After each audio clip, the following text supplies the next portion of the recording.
Aidez-moi à accueillir notre orateur international, le premier orateur de ce 14e Sinaï,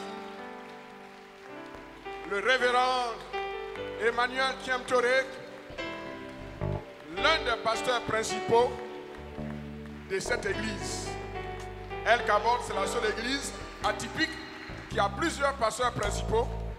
Un tout près ici, à Ouaga, un autre aux États-Unis, et puis il y a un troisième qui est venu, lui il est en France. Que Dieu bénisse dans le Dieu. Veuillez vous asseoir.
Avec tes propres mains, est-ce que tu peux acclamer le roi des rois, le Seigneur des seigneurs?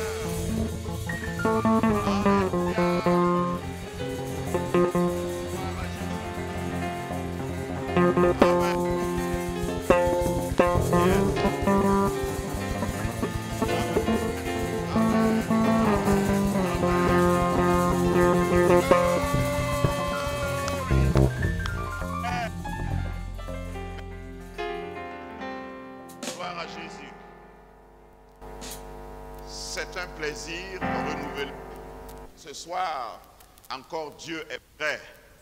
Il est prêt pour télécharger de nouvelles révélations. Parce que ce qui te transforme, c'est la révélation, ce n'est pas l'information. On ne vient pas pour des informations, mais pour la révélation. Si Dieu te donne une révélation, tu vas connaître l'extraordinaire, vivre l'extraordinaire. C'est pourquoi nous parlons de soif de sa présence. Amen. Je voudrais dire merci encore une fois pour cette occasion, cette grâce, ce privilège que je ne prends pas à la légère. Amen. Merci à tous ceux qui travaillent. Soyez renouvelés. Depuis le parking dans les studios, ceux qu'on ne voit pas mais qui abattent beaucoup de boulot pour que ces 40 jours soit bien rempli, que chaque heure soit respectée. Amen. J'ai une délégation qui m'a rejoint de Ouaga. Est-ce que vous pouvez vous tenir debout? Ils viennent juste d'arriver, une équipe de techniciens, quelques chantres. Ah bon, il y a 2 seulement.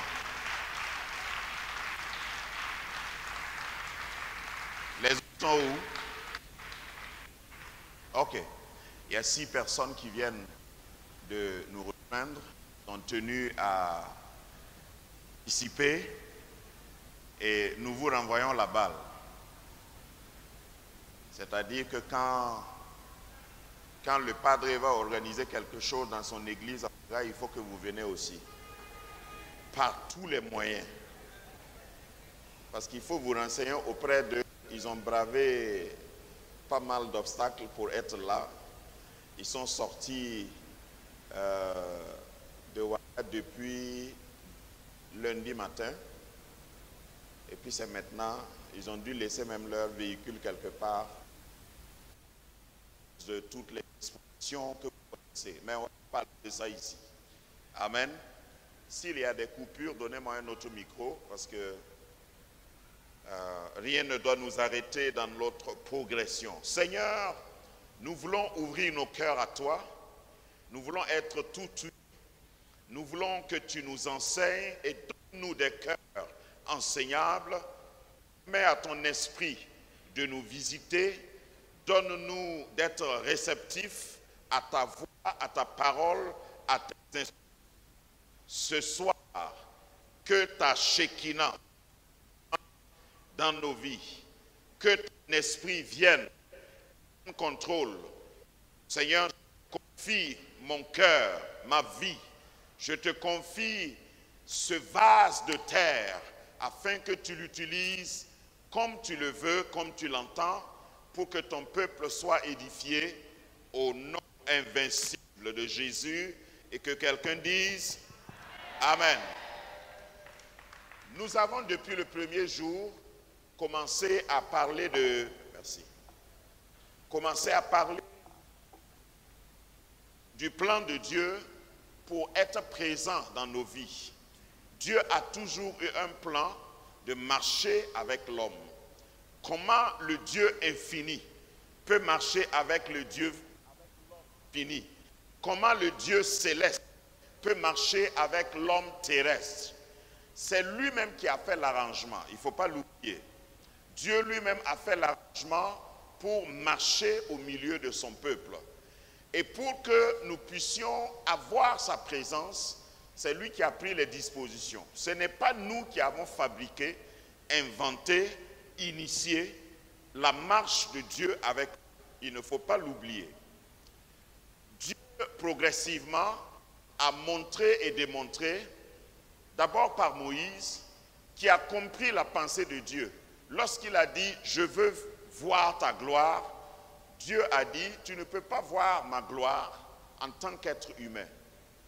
Je ferai un arrangement. » Et Dieu a fait l'arrangement. Nous sommes les bénéficiaires aujourd'hui. Dieu a fait l'arrangement en sorte que quand Moïse est monté sur la montagne, Dieu lui a donné des révélations de classe. Vous savez, la révélation est classée. Il y a des gens qui ont des révélations, mais les révélations sont classées selon les degrés de la proximité que tu as avec le Seigneur. La Bible dit que quand Moïse descendait du Sinaï, son visage changeait. Et on ne pouvait même pas supporter, les enfants d'Israël ne pouvaient pas supporter le visage de Moïse. Je déclare qu'à la sortie de ce Sinaï, ton visage va changer. Tu ne vas plus appeler pour t'annoncer. Tu seras annoncé divinement. Amen. Et nous avons dit, hier nous avons vu que le symbole tangible de sa présence a été orchestré ou organisé. Et dans le tabernacle, il y avait un lieu où Dieu se révélait, manifestait sa présence Shekinah. Nous avons dit qu'il y a 3 dimensions dans la révélation ou dans la gloire ou dans la présence de Dieu.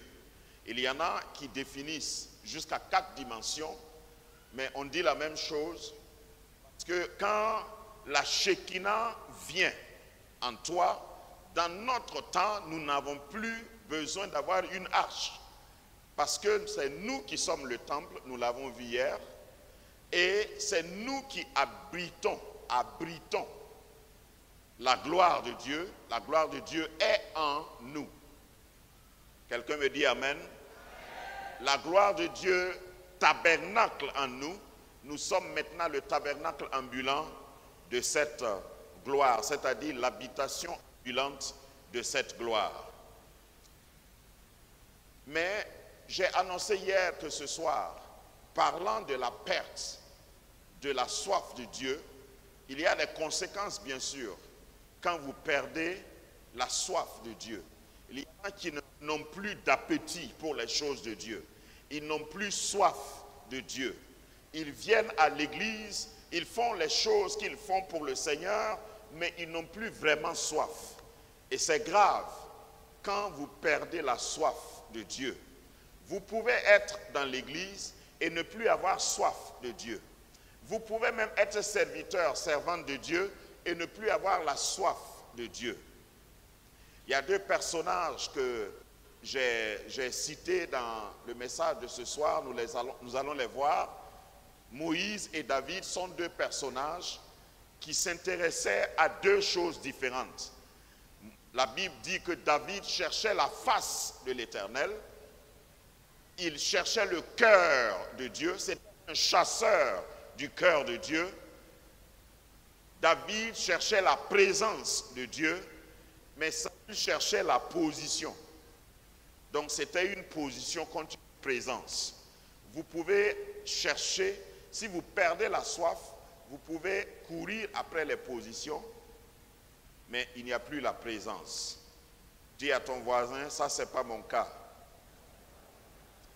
Alors c'est pourquoi nous sommes là, parce que nous avons soif de sa présence. Et ce soir, nous voulons parler des exigences de sa présence. Les exigences de sa présence. Dis avec moi, les exigences de sa présence. La présence de Dieu est exigeante. Tu ne peux pas, comme j'ai dit hier, c'est juste un rappel juste ici, que tu ne peux pas négocier à ta manière la présence de Dieu. Tu ne peux pas trafiquer la présence de Dieu. Tu ne peux pas falsifier la présence de Dieu. Si tu veux sa présence, elle n'est pas par défaut. Allô?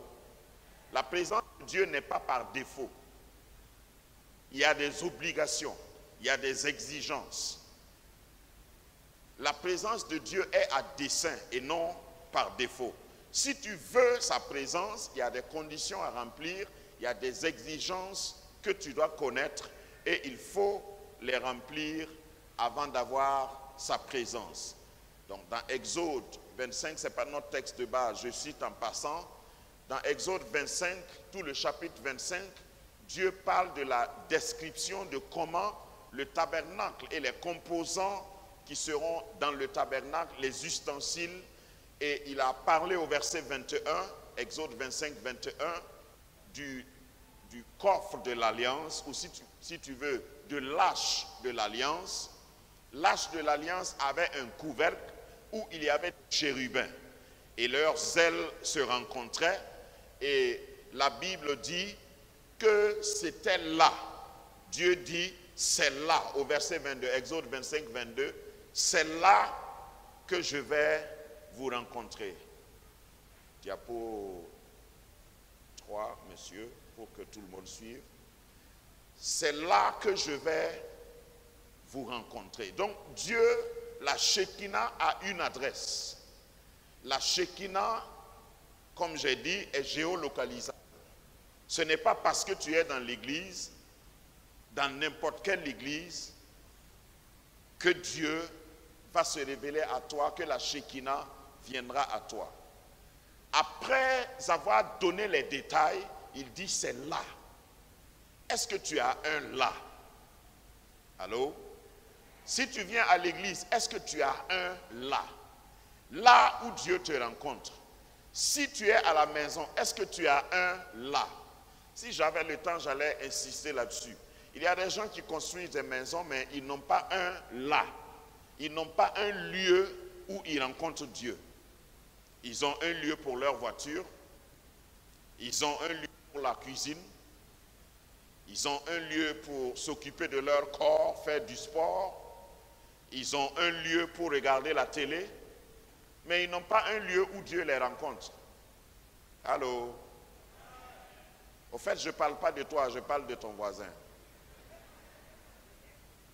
Tu as tout prévu, mais tu n'as pas un là. Tu n'as pas un lieu. Tu n'accordes pas de l'importance à la présence de Dieu. Oui, Dieu est partout, on l'a déjà défini, il est omniscient. Emmanuel, il est parmi nous. Mais est-ce que tu as avec précision un là, un lieu de rencontre? S'il y a un lieu de rencontre, il y aura une heure de rencontre. Quelqu'un me suit? Si tu mets des exigences comme ça dans ta maison et dans ta vie, tu auras une heure où tu vas dire c'est mon heure de prière, c'est mon heure d'adoration. Et croyez-moi, je crois que je l'ai déjà dit ici, si tu veux être un vrai adorateur, tu dois d'abord l'être en prière avant d'être en public. L'adoration, ce n'est pas ce que tu fais quand la caméra à l'église est sur toi. Vous avez souvent regardé sur les écrans quand on filme, pendant le culte, quand quelqu'un voit que c'est lui qui apparaît à l'écran, il change d'attitude. C'est pas ça. Est-ce que tu as un là en privé, quelque part où tu te caches, un lieu secret que tu as et tu as dédié à Dieu? Et peut-être chaque matin ou chaque nuit ou chaque fois, et quand je parle de lieu, il faut que ce lieu soit consacré. Il faut que ce soit un lieu où tu ne fais pas autre chose que rencontrer Dieu. Vous savez que nos cousins font ça. Il y a d'autres religions qui ont des lieux. Si tu rentres dans leur maison, ils ont un là. Ils ont un lieu, ils ont une adresse. Ça, c'est ce qui parle de la soif. J'ai consacré ce lieu. Parce qu'en temps normal, tu ne dors pas dans ton garage. Tu as consacré le garage à ta voiture. Dieu doit avoir une place de choix dans ta maison. Je ne suis pas en train de dire de faire du fétichisme, mais tu dois avoir un endroit où tu rencontres Dieu. Tu dois avoir chez toi, et je donne ces concepts-là comme ça, peut-être qu'il y a quelqu'un qui va commencer à dire, qu'est-ce qu'il veut dire?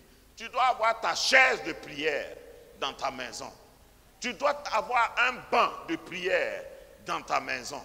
Il y en a qui ont des tapis. Je ne vais pas rentrer dans des comparaisons, mais quand tu as soif de Dieu, tu lui donnes de l'importance, tu lui donnes de la place. Tu crées l'occasion. Parce que quand il y a la place, tu vas trouver un temps. Souvent, quand il n'y a pas de temps, quand il n'y a pas de place, on pense qu'on n'a pas le temps. Donc, tout ce qui peut m'aider à donner de l'importance à mon Dieu, c'est-à-dire garder et conserver la soif de Dieu, je vais le faire. Si c'est un endroit que je vais aménager, je vais le faire parce que c'est important. Amen. Ce soir, pour pouvoir parler de ces exigences, parce que ce qui fait que tu perds, quand je parle d'exigences, ce sont les choses qui font que tu perds la soif de sa présence. Si tu ne connais pas ces exigences, à un moment donné, tu peux perdre la soif, mais tu ne sais pas que tu as perdu la soif. Souvent, on est malade et on ne sait pas qu'on est malade. Et c'est prouvé que c'est ce que tu ignores qui tue plus facilement. Les maladies que tu ne connais pas là, ce sont ces maladies-là qui t'emportent. Souvent, on va pour une visite de routine chez son médecin et puis on découvre qu'on couvait un mal depuis des années. Je sais que ce ne sera pas ta portion. Au nom de Jésus. Donc, pour la présence de Dieu, lorsque nous savons comment on perd sa présence, quels sont les interdits qui nous font perdre sa présence, nous n'allons pas perdre sa présence. Nous allons lire dans 1 Samuel, c'est notre texte de base, 1 Samuel chapitre 5, verset 2 au verset 4. 1 Samuel 5, 2 à 4. En principe, si tu n'es pas fatigué, tu peux te lever pour cette première lecture.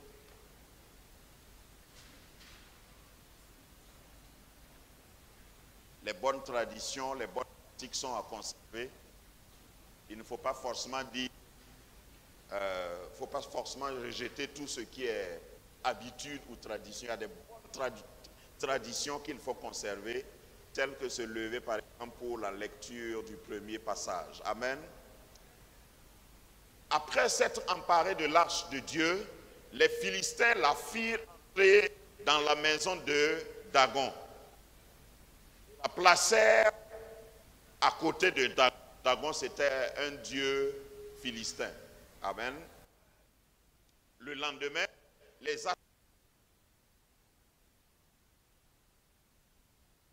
Dagon étendus face contre terre devant l'arche de l'Éternel. Il prit Dagon et le remit à sa place. C'est quel Dieu qui ne peut pas, s'il est tombé, il faut qu'on l'aide. D'abord, un Dieu qui tombe, est un peu intelligent, tu dois l'abandonner. Dieu qui tombe. Et puis quand il est tombé là, il faut que quelqu'un vienne. C'est-à-dire, ceux qu'il est censé protéger là, c'est eux qui viennent le relever. Tu n'as pas honte. Continuons notre lecture, verset 4.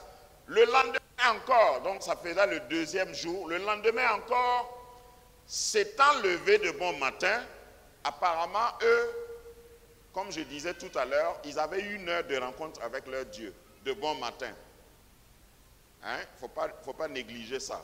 S'étant levé de bon matin, ils trouvèrent Dagon étendu face contre terre, et cette fois-ci, devant l'arche de l'Éternel, la tête de Dagon et ses mains étaient abattues, c'est-à-dire coupées. On l'avait démantelé, on l'avait dépiécé, on l'avait mis en pièces détachées. La présence de Dieu. Dagon et ses deux mains étaient abattus sur le seuil. C'est-à-dire, il est tombé avec fracas. Donc, la tête a roulé, les mains ont roulé jusqu'aux escaliers. C'est ça, on dit le seuil là, de la porte. Donc, en rentrant, ils ont rencontré une pièce détachée de leur Dieu à la porte. Et puis, ils continuent, ils coupent les pièces. Est-ce que je vais attendre avant de dire ça à quelqu'un? Je ne vais pas aller plus loin. Le Dieu qui te combat là sera en pièces détachées.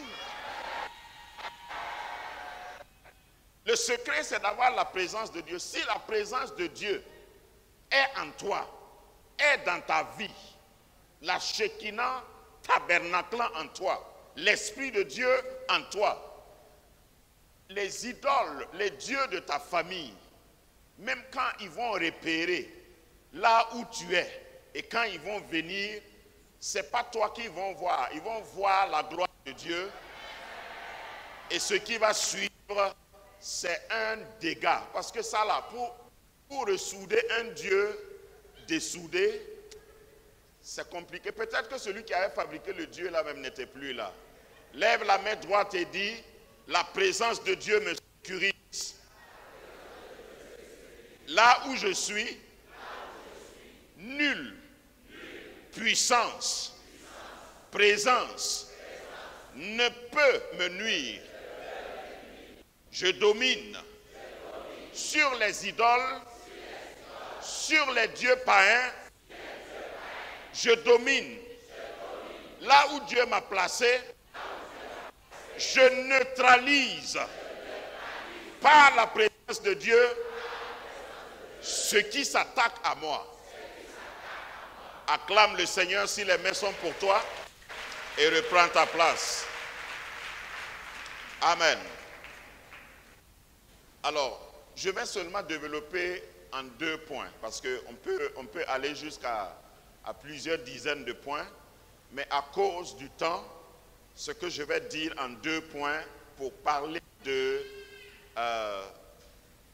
exigences de sa présence, je crois que tu vas comprendre. La première exigence qui est majeure que je veux évoquer, c'est de reconnaître, quand tu veux la présence de Dieu, première exigence, il faut reconnaître que ça doit être par grâce. C'est aussi simple que ça, mais il y a des gens qui croient que pour que Dieu soit avec eux, et comme Dieu est avec eux, c'est parce qu'ils ont mérité. J'en veux pour preuve, si nous repartons dans Exode 33, parce que Exode 33 est assez profond, c'est ce qui a provoqué cette soif. chez tout le monde aujourd'hui Moïse qui disait « Fais-moi voir ta gloire ». J'ai déjà vu ta main, j'ai parlé les 2 jours passés, j'ai déjà vu les miracles, mais maintenant je veux voir ta gloire. Tu ne peux pas voir la gloire de Dieu sans Dieu. Allô? Exode 33 au verset 18, Moïse dit, « Fais-moi voir ta gloire. » L'Éternel répondit, je ferai passer devant toi toute ma bonté. Et le mot bonté a la même racine que grâce. Je ferai passer devant toi toute ma bonté ou toute ma grâce. La version en anglais dit toute ma miséricorde. Mais ce sont des termes interchangeables. Sans la grâce de Dieu, ce n'est pas parce que tu as prié. Peut-être que ça va choquer quelqu'un. Ce n'est pas parce que toi, tu as fait des efforts, tu as fait 40 jours de jeûne. Ouais, et puis tu sors, il y a de la fumée qui sort de tes oreilles. Et puis tu dis, j'ai rencontré Dieu. Mon frère, ma soeur, c'est par grâce. Si même tu as un don, si même tu as un ministère, c'est par grâce. Si tu peux même venir adorer le Seigneur, c'est par grâce. Si tu le connais aujourd'hui, c'est par grâce. Il dit, je ferai passer devant toi toute ma bonté. Waouh! Et je proclamerai devant toi le nom de l'Éternel. Au fait, beaucoup d'érudits de la Bible ont dit que ici, c'est une dimension où ce n'est plus l'homme qui fait. Dieu lui-même vient et puis il prend ta place. Et les versets suivants leur donnent raison. Dieu lui-même, il vient, il prend la place de l'homme. Parce que ce que tu as demandé là, tu peux... Non, toi, tu es trop petit, tu es trop infini. Enfin, tu es trop fini du moins. Pour demander l'infini. Tu es trop humain pour demander le divin. Donc, ferme ta bouche. Parce qu'au fait, la vraie adoration, c'est quand tu restes silencieux devant lui. Tant que tu bavardes devant le Seigneur, je doute si tu as vu son visage. Si tu vois le visage, si tu vois la face de Dieu, disons-le comme ça, tout ce que tu peux faire, c'est te prosterner, fermer ta bouche. Il faut dire à quelqu'un, si tu ne crois pas, il faut demander à Dagon.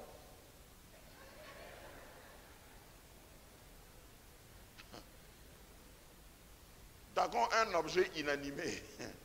Lui-même, il s'est prosterné.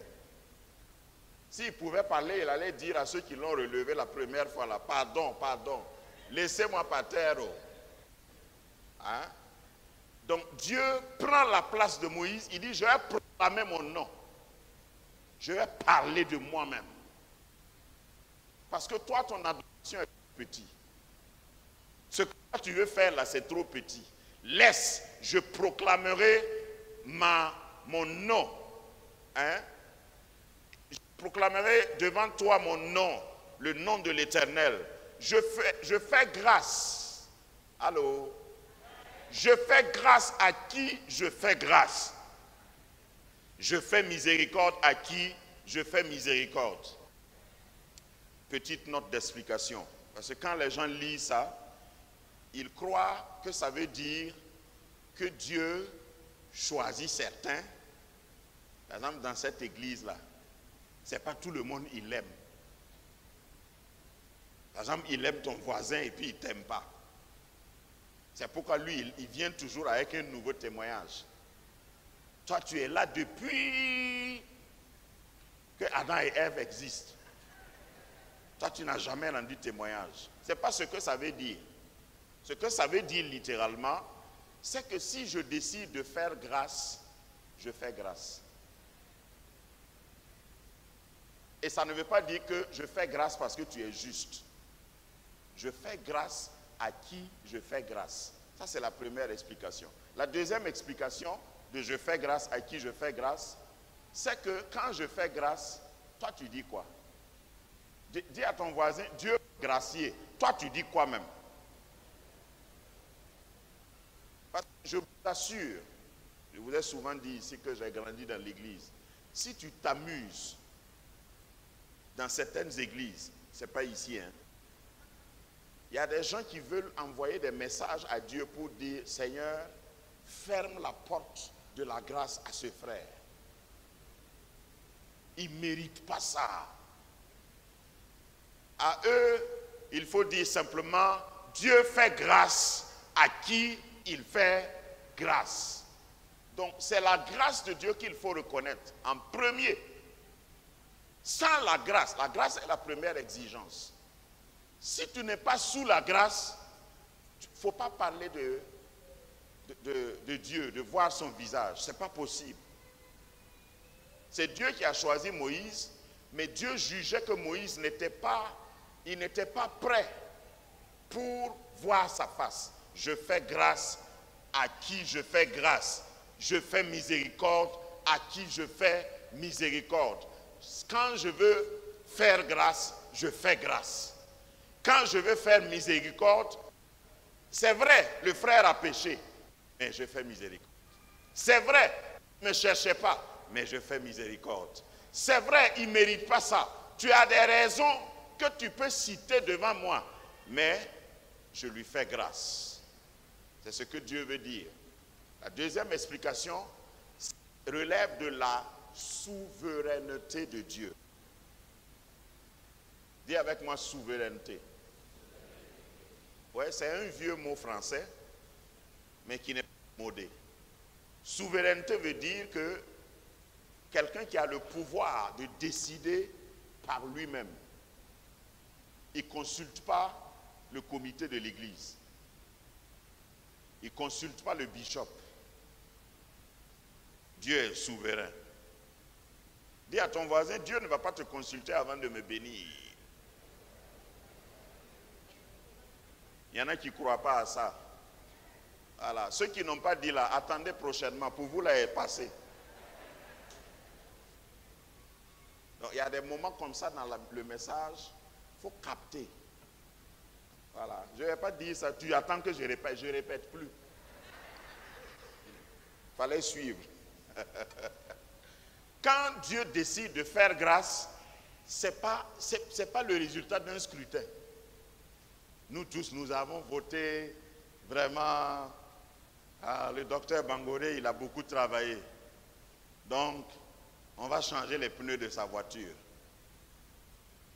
On a voté par acclamation. Si tu veux, il ne faut même pas acclamer.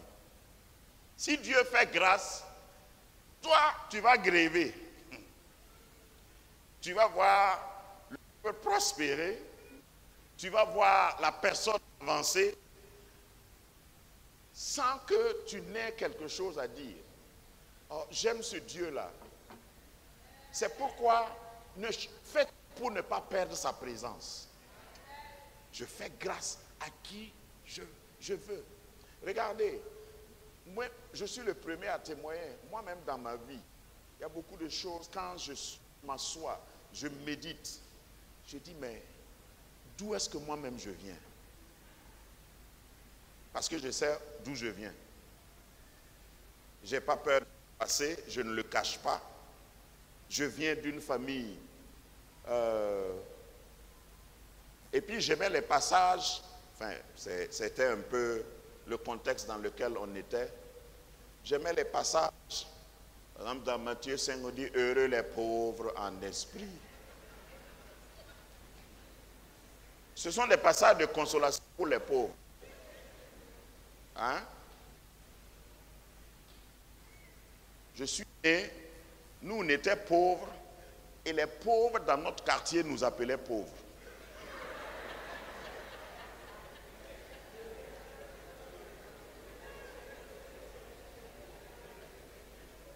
Donc quand tu as ce background, quand tu es quitté là, tu sais apprécier la grâce. Parce que vous savez, il y a des gens, c'est vrai, Il y a des gens dans l'église qui pensent que, au fait, Dieu doit être fier que je suis venu à l'église. Il n'y a pas quelqu'un, Seigneur, tu as la chance de m'avoir dans ta maison. Parce que dans ce peuple-là, il n'y a pas quelqu'un comme moi. Moustique. Tu n'es rien. Tu n'es rien. La grâce de Dieu. La première exigence, la grâce. N'oublie jamais que c'est la grâce. Quelqu'un comme l'apôtre Paul l'a connu. Il dit c'est par grâce. C'est par grâce que nous sommes sauvés.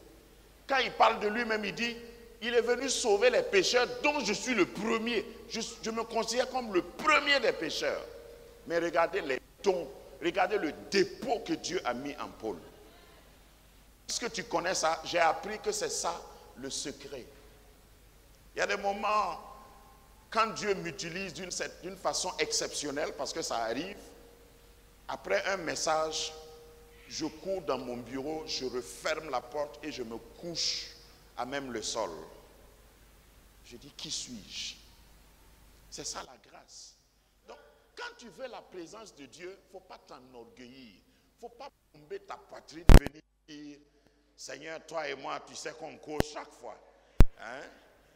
Ce qu'on avait, là où c'était arrêté hier, là, tu peux me rappeler?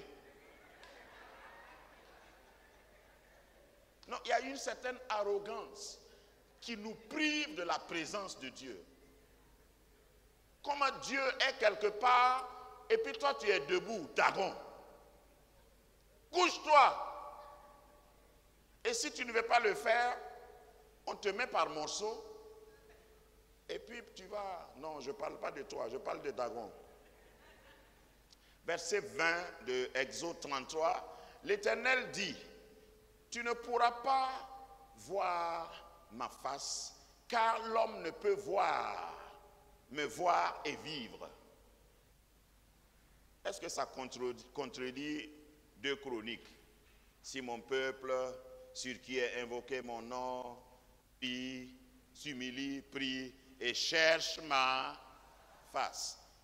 Dieu dit cherche ma face. Ici il dit tu ne peux pas me voir et puis vivre. Est-ce que c'est contradictoire?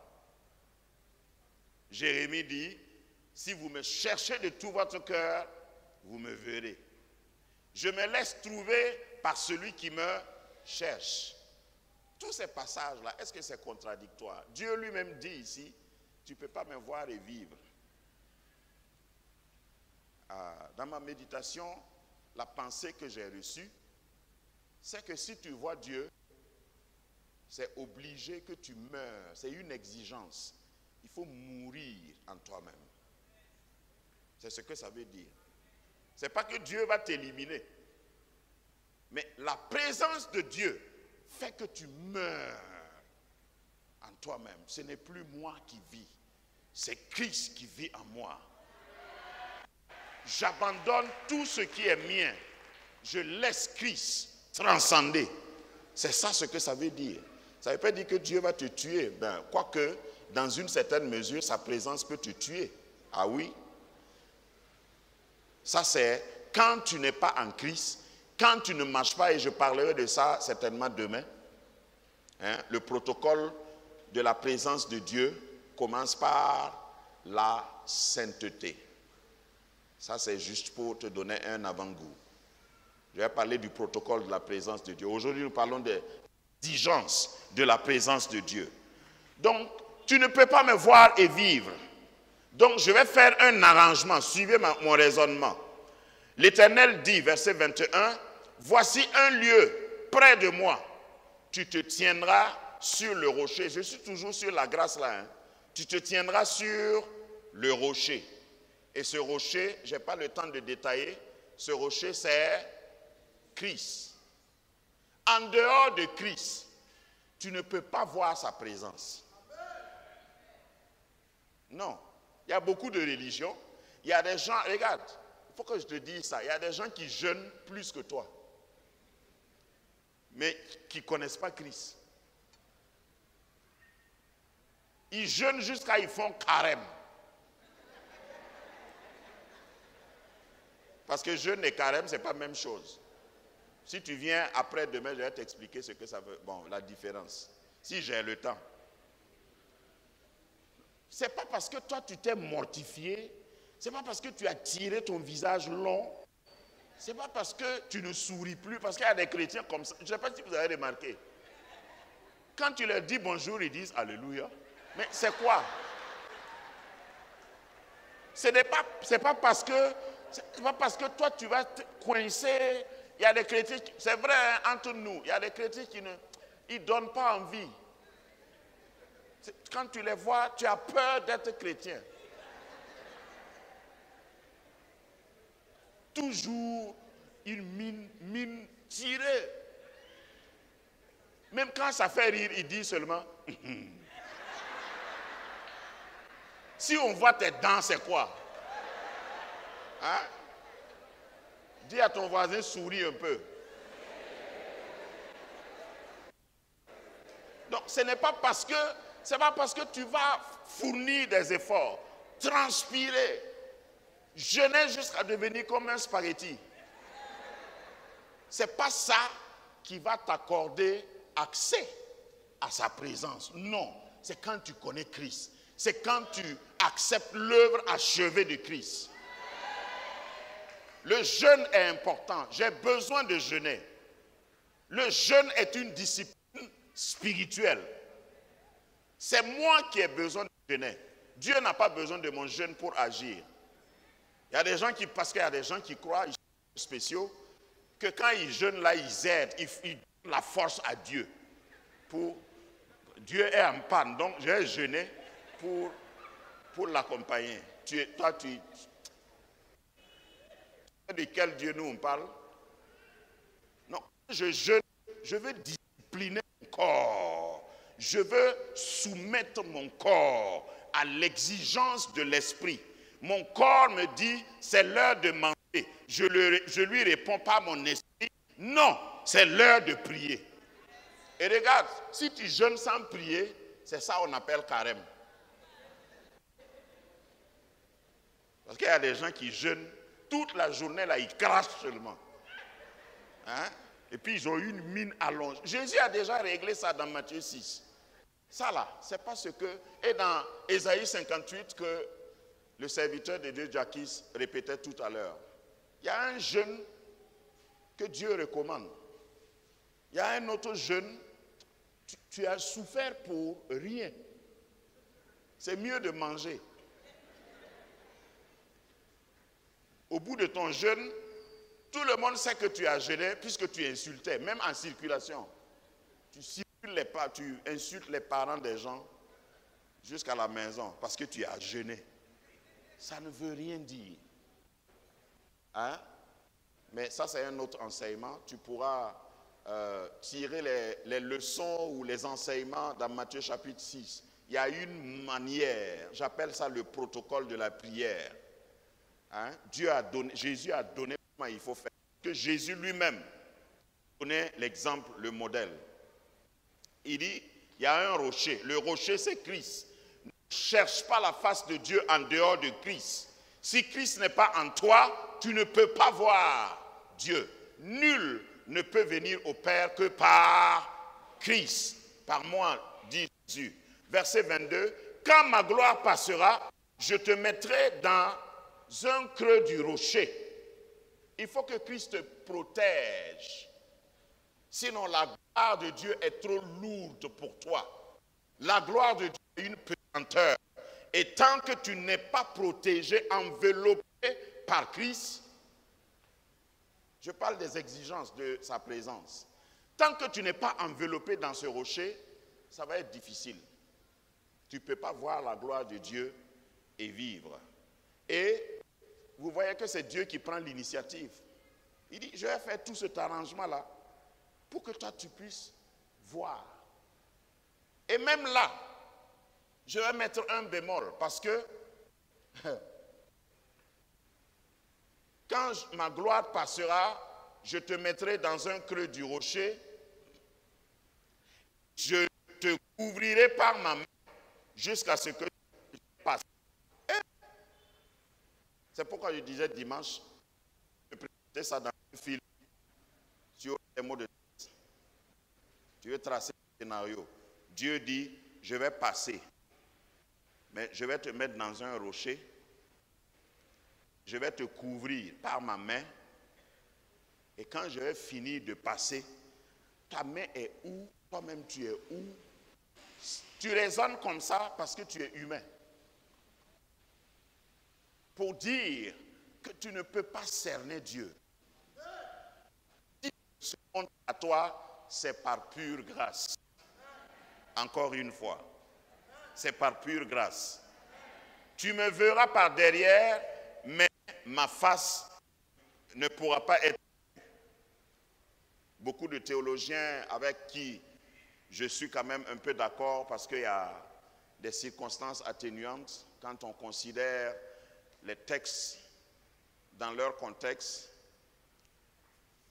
Il y en a qui pensent que quand Dieu dit « tu me verras de dos », Dieu parlait de lui son passé, c'est-à-dire ce que j'ai déjà accompli. Parce que de toute façon, tu ne peux pas sonder le passé de Dieu puisqu'il est sans commencement. Et c'est à cause de ça, quand Dieu est passé et Moïse a vu Dieu de dos, qu'il a commencé à écrire, oh, au commencement. Ah, donc c'est ce que Dieu a fait dans le passé. Au commencement, Dieu créa les cieux et la terre. Parce que c'est Moïse qui a écrit Genèse. Est-ce qu'il était là? Il n'était pas là. Voilà ce qui m'a marqué et qui me fait rejoindre ceux qui pensent comme ça. Qui a écrit Deutéronome? Les étudiants de la Bible. C'est Moïse. C'est qui? Ah bon, c'est Moïse. Vous savez que Moïse a écrit Deutéronome, ce qui suppose qu'il a écrit comment il allait mourir et comment il est mort.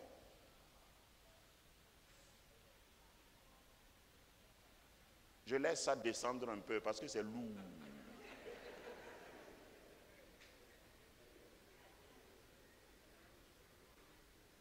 Pour dire un des bénéfices, parce que je ne pourrais pas traiter ça, ce n'est pas la partie qu'on m'a donnée.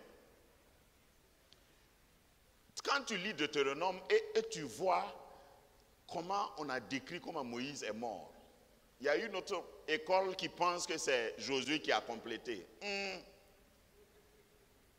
Moi, je ne sais pas. Mais ce qui m'arrange, moi, c'est de savoir que quand tu as la révélation de la gloire de Dieu, quand tu vois la face de Dieu, tu peux prédire ta fin. Ça, c'est ce que moi je crois. Lorsque Dieu se révèle à toi, tu deviens ton propre prophète et le meilleur prophète de ta vie. Et tu peux parler de comment tu vas finir ta vie. Et l'apôtre Paul est d'accord avec moi, avec ce que je dis. Il savait quand il allait partir. Lui aussi, il a écrit comme Moïse en disant, je sers maintenant de libation. Le jour de mon départ approche. Je suis pressé de toutes parts.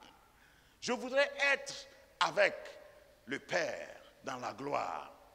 Mais d'un autre côté, j'aurais voulu aussi être encore un peu longtemps avec. Le gars était en train de parler de comment il va partir. Paul n'est pas mort en criant « Ouillé, ouillé, oh papa, oh maman, oh grand-père, hein, aidez-moi, au secours. » Quand tu meurs comme ça là,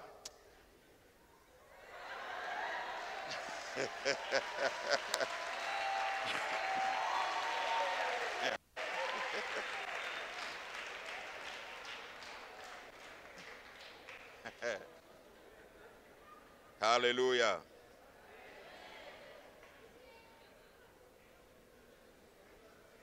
Tu ne mourras pas en pleurant. Lorsque tu vas, hein? Ni dans les ténèbres. Quand tu vas partir, tu vas dire au revoir à ta famille. tu vas régler tout. Et puis tu dis au revoir, puisque nous allons nous voir. Amen. Le amen n'est pas fort parce qu'il y en a chaque fois qu'on parle de la mort, il y a des gens qui disent, pasteur, il faut parler de la vie. C'est à cause de la vie là on est venu ici. Mais quand tu es comme Paul, quand tu as vu sa face, parce que Paul n'a pas décrit, hein, mais Paul aussi a eu cette expérience. Et il voilait ça un peu, les écrits en disant, je connais quelqu'un. Je ne sais pas si c'est dans la chair ou si c'est... Paul est prolifique, il est trop... Hein, il ne voulait pas s'enorgueillir. Je ne sais pas si c'est dans la chair, si c'est dans l'esprit, mais il est monté jusqu'au 3e ciel. Demande à ton voisin, c'est quel ciel tu as visité? Parce que c'est possible, de son vivant, d'expérimenter ça. Et Dieu permet à Moïse de voir comment ça va se passer. Ce n'est pas pour rien que quand Moïse est mort, ça c'est une parenthèse, personne n'a assisté. Dieu lui-même a fait les funérailles de Moïse. Et puis il a fini. Et il vient en bas, parce que le contexte dit que Josué était au flanc de la montagne. Moïse était au sommet. Et puis il descend, ça c'est une petite lucarne pour les fils de prophètes. Ce n'est pas à toi de... Voilà. Il faut être fidèle à ton poste. Parce qu'il y a des gens, je ne sais pas s'il y en a ici, mais comme ça là-haut, il va laisser l'église avec qui quand il va mourir. Où est ton problème? Demande à ton voisin, où est ton problème? Ça là, il faut qu'il choisisse un de nous, comme ça on est sûr. Comme ça on évite les problèmes. Laisse-le mourir. Dieu a fait l'enterrement de Moïse.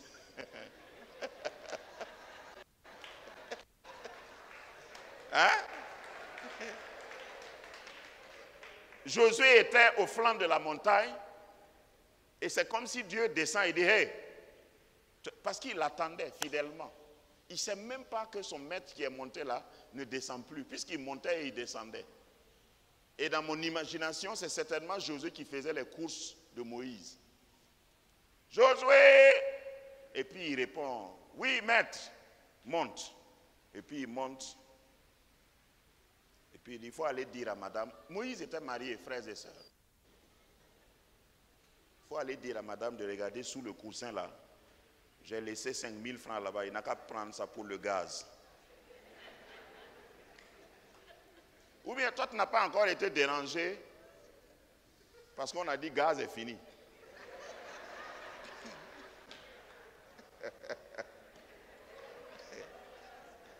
Tu es concentré dans la présence de Dieu. Et puis on envoie quelqu'un dire, papa,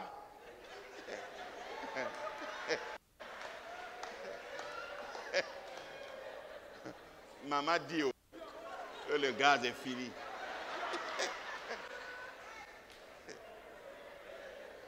Donc Josué était là pour faire ses va-et-vient.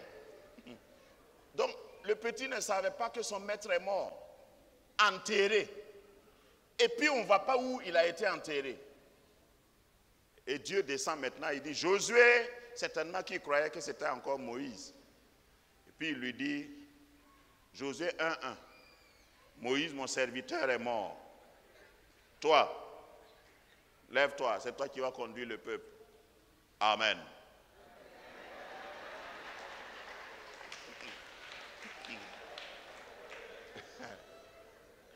Je n'ai pas dit qu'il ne faut pas prévoir. Mais les choses de Dieu ne se calculent pas comme chez les hommes. Hein? Il y a certaines églises, je suis toujours dans ma parenthèse, je ne sais pas pourquoi je parle de ça. Certaines églises, on veut limiter les mandats. Pourquoi il veut faire un 3e mandat? C'est quoi ça? Il faut laisser, quelqu'un d'autre doit prendre. Mettez-le à la retraite. Moïse est allé à la retraite à quel âge? Je pose la question, je ne sais pas où. J'ai posé seulement la question. Sinon, je n'ai pas la réponse. Hein. J'ai posé la question seulement. Et puis nous continuons. Lorsque le temps de Dieu arrive, c'est lui qui place. C'est lui qui fait grâce à qui il fait grâce. Ça ne veut pas dire qu'en tant que leader, tu ne dois pas former la relève. Mais en tant que leader, je me le dis à moi aussi. Il faut faire attention, il ne faut pas choisir avant Dieu. Parce que c'est ce qui fait aussi que souvent toute une église perd la présence de Dieu. Vous voulez faire ça à votre manière. Vous êtes pressé. Dieu ne fait pas vite. Est-ce que je vais finir mes notes de ce soir même? Deuxième point. Je ferme donc la parenthèse. Deuxième point, deuxième exigence, parce que dans le premier point, vous voyez qu'il y a plusieurs choses, vous pouvez éclater ça en plusieurs points, mais c'est exprès que je me suis arrêté à 2 pour faire juste des sommaires. Deuxième point, comme notre texte nous dit, il faut que tu choisisses entre Dieu et Dagon. Dis à ton ami ou à ton voisin, Dieu ou Dagon. Même si tout commence par D, il faut que tu choisisses. Exode 20, 5. Lorsque Dieu a donné le décalogue, les 10 commandements à Moïse, un des commandements majeurs, qui était même comme le premier, selon les décompositions, il dit, je suis l'Éternel ton Dieu, tu n'auras point d'autre Dieu devant ma face. Il dit, tu ne te prosterneras point devant elles et tu ne les serviras point. Car moi, l'Éternel, ton Dieu, je suis un Dieu jaloux. Jaloux est péjoratif. Hein? La jalousie est un vice. C'est la pauvreté de la langue française qui a fait qu'on a traduit par jaloux. Sinon, c'est je suis un Dieu, littéralement, ça peut être traduit par je suis un Dieu d'exclusivité. Tu ne peux pas m'adorer, tu ne peux pas me servir et servir un autre Dieu. Tu ne peux pas me juxtaposer avec un autre Dieu. Ton cœur ne peut pas être à moi et à quelqu'un. Ceux qui sont anciens, j'ai déjà enseigné ici, il ne faut pas donner ton cœur à quelqu'un, même pas à ton mari. Faut arrêter ça, c'est des bêtises. Aime ta femme, ça suffit, non? Je te donne mon cœur. Tu es malade. Toi, ton cœur, là, tu as donné ça à quelqu'un.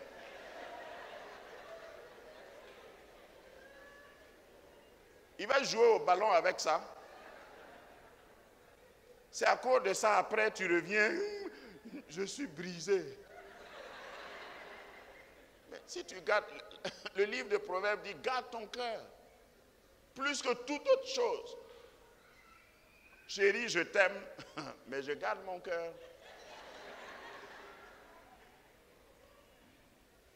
Une autre fois, on parlera de ça. Parce que j'ai découvert même en réfléchissant profondément que la Bible ne dit même pas... Au fait, le mariage ne tient pas à cause de l'amour, l'amour-sentiment. Allô? Ça, c'est les adultes qui peuvent comprendre. Les anciens combattants comme nous, là. Le mariage tient à cause d'une décision. J'ai décidé d'aimer ma femme, point. Même pas à la ligne. J'ai décidé. Parce que l'amour-sentiment, ça vacille. Il y a des jours, toi qui disais toujours je t'aime, tu as envie de dire tu m'énerves. Et puis une autre fois, le je t'aime revient encore. Il ne faut pas avoir confiance à tes sentiments. Décision. À cause de ça, Paul dit, je ne sais pas si tu as remarqué, Paul dit, Marie, aimez vos femmes.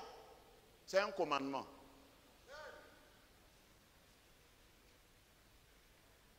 Donc celui que tu dois aimer là, c'est ta femme. Ce n'est pas ta fiancée. Mais je vais laisser ça comme ça. C'est parce que tu as aimé ta fiancée. Il n'y a pas ça dans la Bible en tout cas. Avec fiancée là, il faut discuter. Il ne faut pas donner ton cœur. Ne donne même pas ta cheville. Au fait, si tu t'amuses, ça si ça ne marche pas, ça affecte la spiritualité ou bien. Vous n'avez pas vu des sœurs qui chantaient dans la chorale et maintenant ils ont changé de voix? Avant elles chantaient soprano, maintenant elles chantent basse.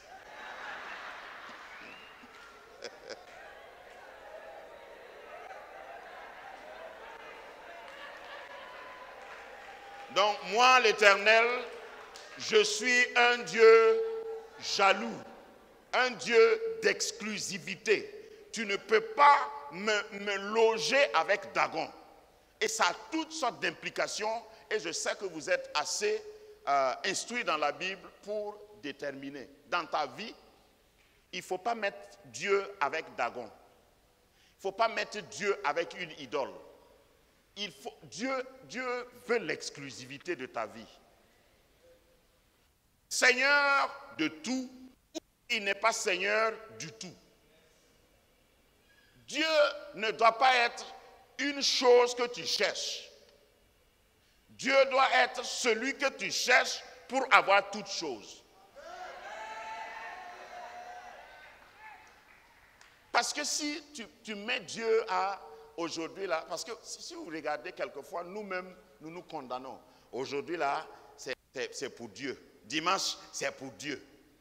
Donc, je vais lui donner la matinée et puis l'après-midi, en espérant que le docteur Mangoré ne va pas être long dans sa prédication. Hein, l'après-midi, j'ai utilisé ça pour faire la lessive. Je sais que ton voisin est déjà convaincu de péché, de justice et de jugement. Après ce que j'ai dit.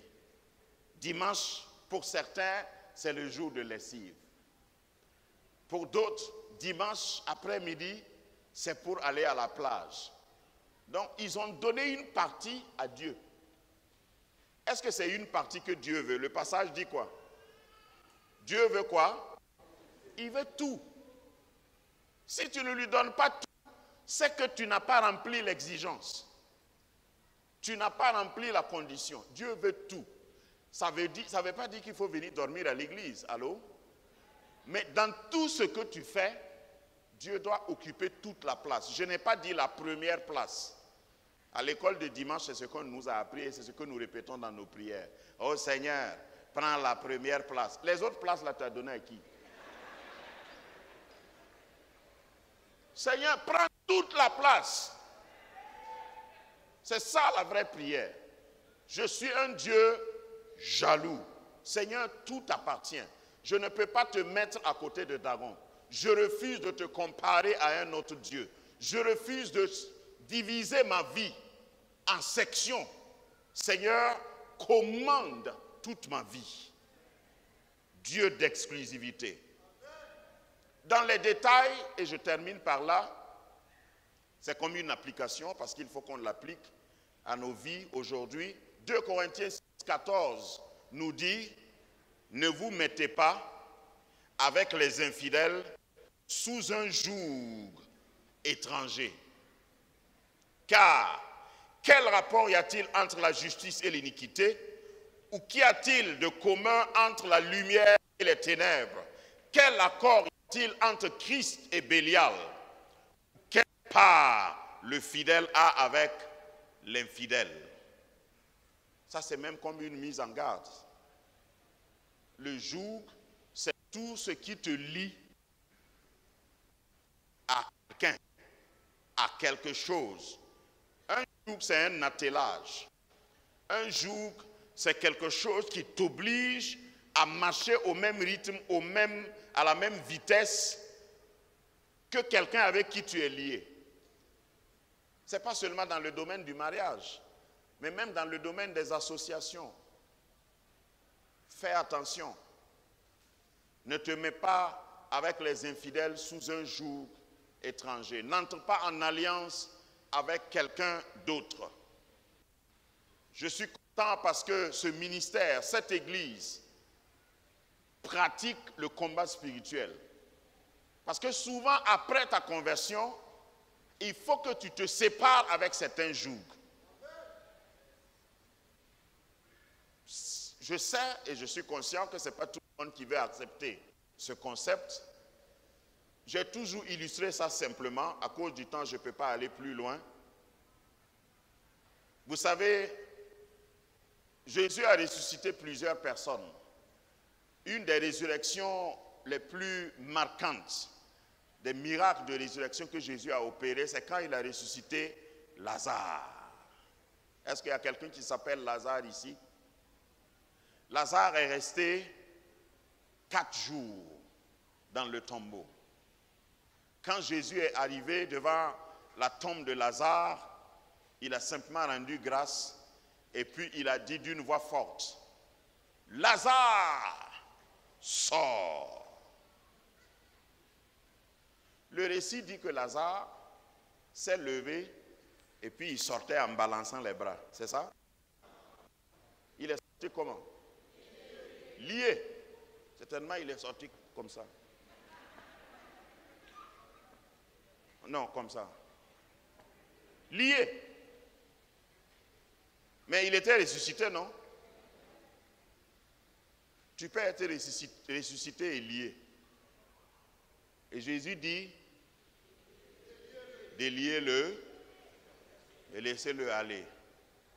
Il y a des gens qui sont ressuscités, mais c'est toi qui contrôle la résurrection. Oui, le dernier diapo, 11. Il y a des gens qui sont ressuscités, mais liés. Il faut qu'on te délie. Je ne discute pas pour ta résurrection, hein. En d'autres termes, je ne discute pas sur ton salut. Tu es sauvé. Et comme dira l'autre, il y a 2 cas. Sauvé et lié. Je déclare que tu vas jouir pleinement de ton salut. Parce qu'à ce Sinaï, tout ce qui est comme jour du passé, parce que la mort ici, j'ai mis cet exemple parce que le tombeau était un lien. Le tombeau était les ténèbres. Il n'y a pas de commune mesure de communion entre les ténèbres et la lumière. Quand il est sorti, il avait tous des habits de cadavres. Et vous savez qu'on habille, comment on habille les cadavres. Et souvent on habille et puis on bouche tout ce qui est trou. Tu vas être libéré. L'ennemi veut que tu viennes à l'église et puis être toujours sur ces jougs-là. Non, l'essentiel est que tu crois. Hein? Si tu crois, il n'y a pas de problème. La Bible dit si tu crois, tu verras sa gloire. Mon frère, il faut regarder, est-ce qu'il n'y a pas des bandelettes quelque part? Il faut que tu sois complètement libéré. Le temps m'a rattrapé, je m'arrête là. Sinon, je n'ai pas fini.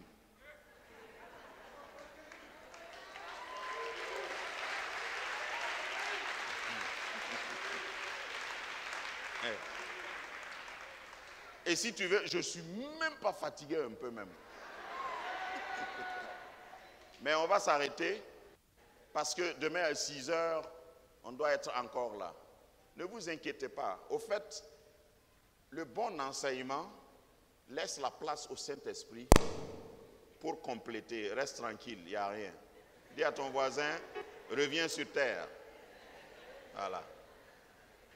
Le Saint-Esprit va compléter ce que je n'ai pas dit. Il vous éclairera. Parce que tu vois, un des principes dans la parole de Dieu est que Jésus lui-même n'a pas tout dit. Hein? Il dit, quand le consolateur viendra, il vous enseignera toute la vérité. Ça veut dire que lui, il n'a pas pu, en 3 ans et demi, enseigner toute la vérité. Et ici, c'est le pupitre d'un docteur. Si tu dépasses les minutes, bon, tu peux avoir chaud. Même si lui-même, il dépasse souvent, ça ne te regarde pas. Voilà. Il faut respecter. Oui. Même, c'est-à-dire, le docteur est autorisé à dépasser, à doubler. Mais ce qu'il a programmé, il faut respecter le temps. Amen. Oh, moi, je te vois en esprit triompher. Sur ce dernier point, je te vois être délié complètement. Et tu vas marcher. Un jour, j'ai prêché sur Lazare et j'ai dit, comme ça faisait 3, vous savez, Israël ressemble un peu à nos coutumes en Afrique. Non, restez debout, on va prier. Il y a des gens qui avaient déjà partagé les habits de Lazare. Il y a des gens qui avaient déjà partagé ses biens. Il y a des gens qui sont venus réclamer, ah non, moi je prends ça là. Vous savez qu'il y a toujours des oncles comme ça dans la famille. Il faut aller leur dire, 4 jours après, te voilà entré dans la famille.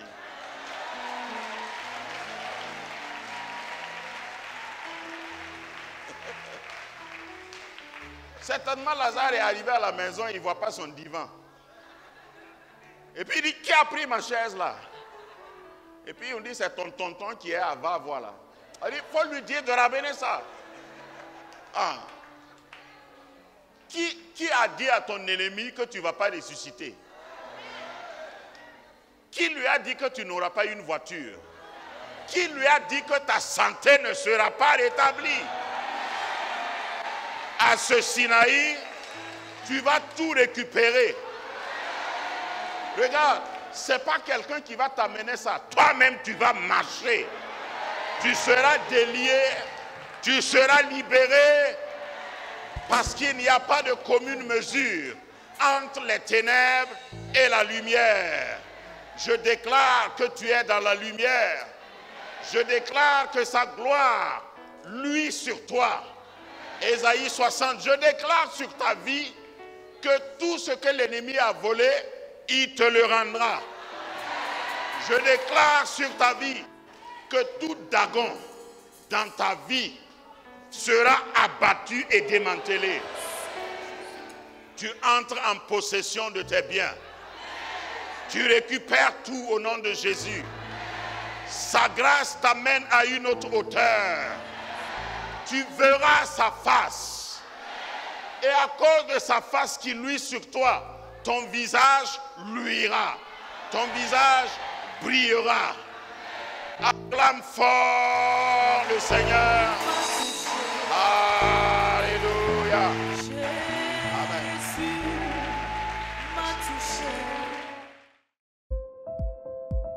Vous avez été édifié? Partagez ce message et transformez une vie. Pour plus d'enseignements, abonnez-vous à nos pages. Que Dieu vous bénisse.